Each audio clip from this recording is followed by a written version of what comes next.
himself in the car in the Tin Indian and head off down the quarter mile. The little 33 Willies. And Stewie Bond was down in the pits there earlier today. And he asked Johnny Rocker, what do you expect from the Australians? I absolutely have no mistaken ideas that we're going to have to run hard and we're going to have to run good in order to survive. Drag racing is about 50% power, 50% luck, making all your parts work right and everything go at the same time. So it's going to be a tough tour. These are some real pros here, and well, we like to think it's some of our country's best against your country's best, and that's a tough one. Rocker expecting a very tough call. Let's see the burnout. Johnson Brothers Racing, aluminium racing engine in this Willys. A very, very strong engine, and the Johnson Brothers, for quite some time, were the world champions in top alcohol dragster, believe the technology they use to become world champions is under the bonnet of this sedan. Stewie, the preparation in this vehicle, absolutely superb. A credit to Johnny Rocker and all his crew. It's the first race car I've seen in a long, long time that is detailed down to the carpets. Decided to put him back in, why not? Right now, he wants to hit hard and hit fast.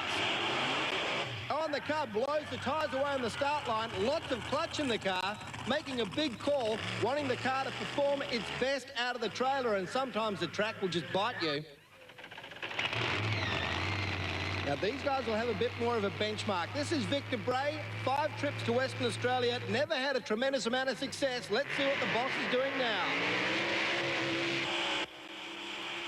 Stewie Bond down in the pits asked Victor Bray for his thoughts on the Yanks. I'm expecting them to be as good here as they are back in their own country. The Americans are back in town. We couldn't ask for anything more. We've got 2 of the top-line US stars over here this year, and I'm sure these guys are going to give us a real run for our money, as they did last year and they have in previous years, and we're really looking forward to it.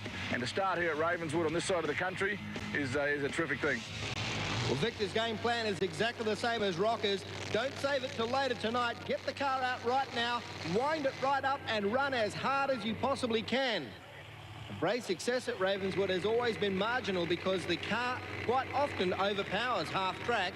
Now, as a racer, he understands everyone races in the same conditions. It's up to him to learn a combination that will get the car down the track fast and safe. A brilliant launch from him, sticks to the track, and this is a good one at half track, under full power through the top end, and a 6.58 for Victor. Sure, Victor Bray will be happy with that. Troy Critchley out on the track now in the 56 custom line. Stewie Bond, you'll be happy with this one. It's a Ford.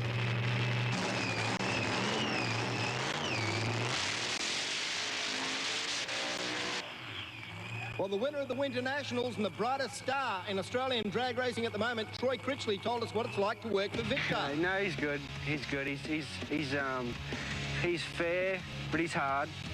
You know, he does as much work as anybody, and we all get pretty strung out and pretty tired. So everybody gets on each other's nerves every now and again. But now it's pretty good. He looks after us pretty good. Troy's also looking after the boss, driving the number 2 car, and still the main spanner person, prepping the engines between races for both cars. So a real team effort for the Castrol Konica team. Troy's first time at Ravenswood Raceway. I'm sure Victor would have warned him about what to expect. And he looks very confident in the car, Frank. He does indeed. Lots of action inside the cockpit there, and he's very keen to go racing here at Ravenswood Raceway. Drives it out nice and straight and hard. Gets a little bit crossed up at around about 1/3 strip distance, but rolls through with a good number anyway, Stu. And then came the rain, unfortunately putting an end to qualifying. The fans hung back. The conditions soon fined up, but the track was soaking wet. We have a rain out rate of about, 5 or 10 out of every 100. So, it's a real shame that it had to be on this side. We brought the Castrol team over to the west, and we didn't get to do the running in front of the fans. It was just want to say to the fans, it's great for coming down. They hung around right to the very end. They sat in the middle of 3 rainouts, and we prepared the track, but it's just not going to happen. It was just going to be too dangerous. Even if they got the track back, all the temperature had gone out of the track, and it was never going to be a safe race track. We still would have gone out there and done the racing for sure, but...